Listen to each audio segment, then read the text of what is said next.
আজ ছিল শনিবার। সৌভিক আজ বাড়ি থাকায় ভাবলাম বাড়ির আশেপাশে কোথাও একটু ঘুরে আসি।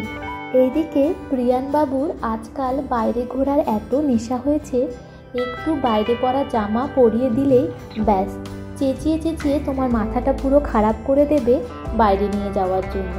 এদিকে উনি কিন্তু বুঝতে পেরেছেন যে আজ ঘুরতে যাওয়া হচ্ছে বাবার বাইকে চেপে, তাই এই মুহূর্তে মাকে কোনো প্রয়োজন নেই।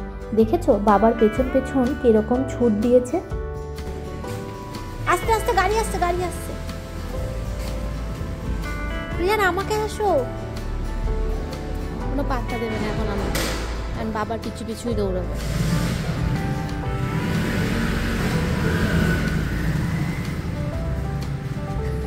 যদি বাবা চলে যায় হঠাৎ করে কে ধরে।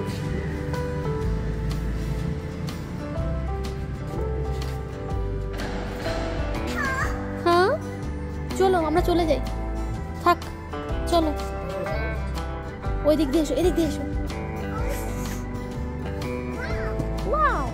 এই হলুদ কালো বাহনটির সাথে তোমাদের এখনো আলাপ করে দেওয়া হয়নি। এটি হলো সৌভিকের জীবনের প্রথম গাড়ি। এদিকে প্রিয়ান বাবু নিজের জায়গাটি ঠিক দখল করে বসে পড়েছে।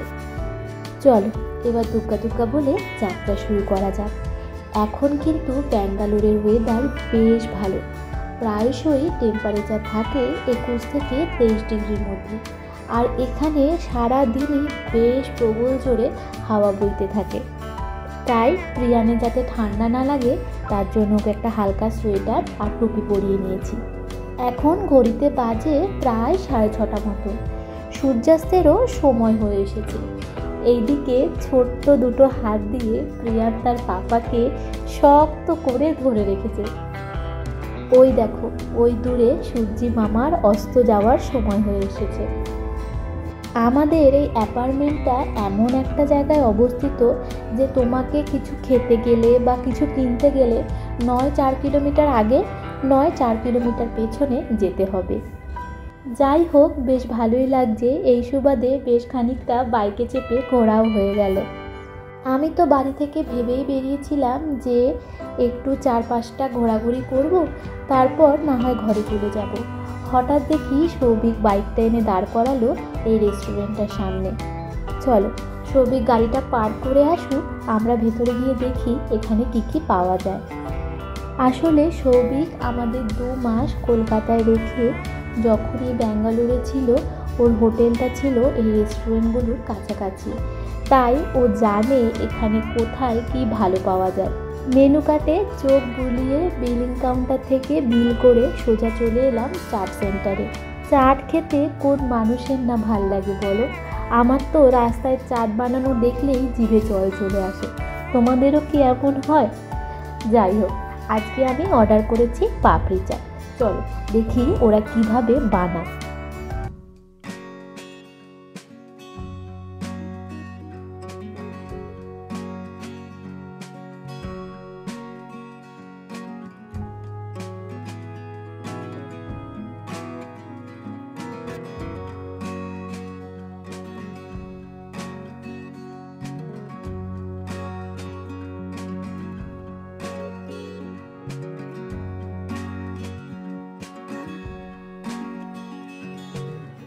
চাট বানানোর প্রসেস দেখে আমার মুখ হাফ জলে ভরে গেছে। যাই হোক সৌভিকের হাতে ফোনটা ধরিয়ে দিয়ে আমি মন দিলাম চাট খাওয়াতে। অসাধারণ হয়েছিল, বেশ অনেকদিন পর এত ভালো আর ফ্রেশ চাট খাচ্ছি। আমার চাট খাওয়া দেখে তোমাদেরও যদি মুখে জল চলে আসে, তাহলে আজকের বিকেলটিতে কোনো কাজ না রেখে সোজা হাঁটা লাগিও নিজের পছন্দের চাট সেন্টারটিতে। এদিকে বাপ ছেলে নিজের পছন্দ অনুযায়ী অর্ডার করেছিল একটা ভেজ স্যান্ডউইচ আর লিকার চা। যদিও চাট খাওয়ার পরে আমিও 1 কাপ দুধ চা অর্ডার করেছিলাম, কিন্তু সেটা খাওয়া যে বড় ভুল হয়ে গেছিল সেটা পরে বাড়ি গিয়ে বুঝতে পেরেছিলাম। এইদিকে আমার ছেলেটাকে দেখো, নিজেকে স্বাবলম্বী করার চেষ্টায় স্যান্ডউইচের অবস্থার একদম নাজেহাল করে দিচ্ছে। আজকাল একটু বড় হওয়ায় সব কিছু একটু নিজে নিজে করার চেষ্টা করে। আমরাও বেশিরভাগ সময় ছেড়ে দিই, কিন্তু বাইরে বেরোলে এমন অবস্থা করে ফেলে যে খানিকটা বাধা দিতেই হয়। যাই হোক, স্যান্ডউইচটা কিন্তু বেশ ভালোই ছিল, বেশ ফ্রেশ ছিল। আজকের বিকেলের খাওয়ান দাওয়ানের পর্বটা আমাদের তিনজনের বেশ ভালোই হলো।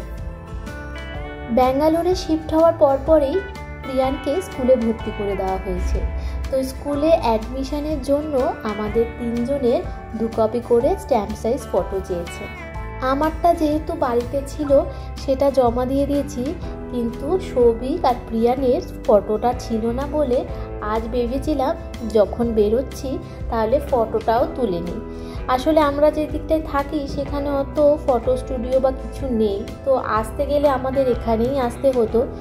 এদিক ওদিক তাকাতেই সন্ধান পেয়ে গেলাম একটা স্টুডিও। চলো ওপরে গিয়ে ছেলের ফটোটা আগে তুলে ফেলি। যাই হোক, অনেক যুদ্ধ সেরে শেষ পর্যন্ত ছেলের 1 কপি ফটো তোলা গেল। যেহেতু ইনস্ট্যান্ট ফটো ডেলিভারির অপশান ছিল, তাই 5 মিনিটের মধ্যে ফটো ডেলিভারিও হয়ে গেল। আজকের বিকেলটা আমাদের বেশ ভালো গেল, কাজও সারা হলো, সাথে পেট পুজো হলো। তোমাদের আজকের ভিডিওটা কেমন লাগলো সেটা কিন্তু আমাদের জানিও। আজ তাহলে আসি, টাটা, বাই বাই।